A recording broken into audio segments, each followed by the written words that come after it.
Ассаламу алейкум баршагызга дагы. Мен инде кичкене чакта ук Рамазан айында уразаны тутадырым.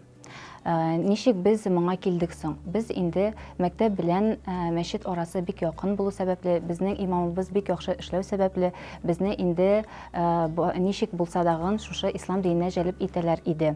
Һәм инде ислам диненең бөтен яхшы якларын аңлатып, Рамазан айында ураза тотсаң нинди саваплар була икәнен аңлатып, безне инде шулай итеп ураза тотуга этәргеч булды. Минем иң беренче уразам башлангыч сыйныфта булды.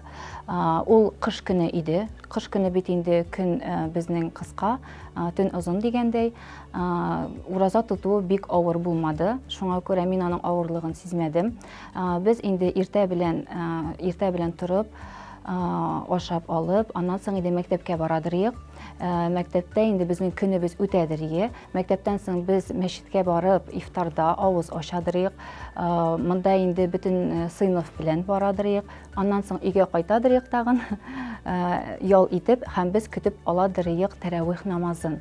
Һәм бөтенебез бергә тәравих намазына мәчеткә төшәдерик. Менә бу тәравих намазын укыганда минем инде күңелләрем менә шулай итеп Рамазан ае бетмәсен дип инде һәм бөтен теләкләремне әйтәдерим. Рамазан айы минем өчен ул менә Аллаһы Тәгалә белән әңгәмә, аның белән сөйләшү, турыдан-туры сөйләшү иде. Һәм хәзерге вакытта да шулай. Чөнки Аллаһы Тәгалә генә миңа менә бу дөньяда яшәргә көч бирә һәм минем бөтен зарларымны тыңлый, мине яратучы кеше.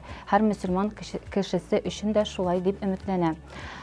Шулай итеп без инде тәравих укыганда, менә тәравихның соңгы рәкъагатләрендә инде мин инде тәравих бетмәсен дип шулай итеп үземнең менә күңелем шулай тетрәнгәнне һаман да хәтерлим.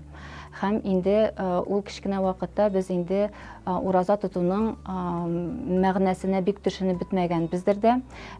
Чөнки безне инде ул вакытны менә төрле бүләкләр белән җәлеп итәләр иде. Мәсәлән, тәравихка күп итеп йөрсәң, бер көнендә калдырмасаң, яки дугаларны күбрәк итеп өйрәнсәң, без инде тәравих беткәннән Рамазан ае тәмамланганнан соң Казанга циркка да барадырык.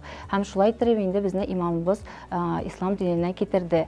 Әлхәмдүлиллаһ, мин хәзерге вакытта менә ул вакытны әле яулык кимәгән идем. Менә шушы бөтен имамыбызның эше ярдәме буенча инде мин Аллаһка шөкер яулык бәйләдем һәм хәзерге көндә дә үзем дә, балаларым да ислам динендә. Шулай ук инде хәзерге вакытта мин Рамазан айын кичкенә чактан аермалы буларак аңлы рәвештә көтеп алам.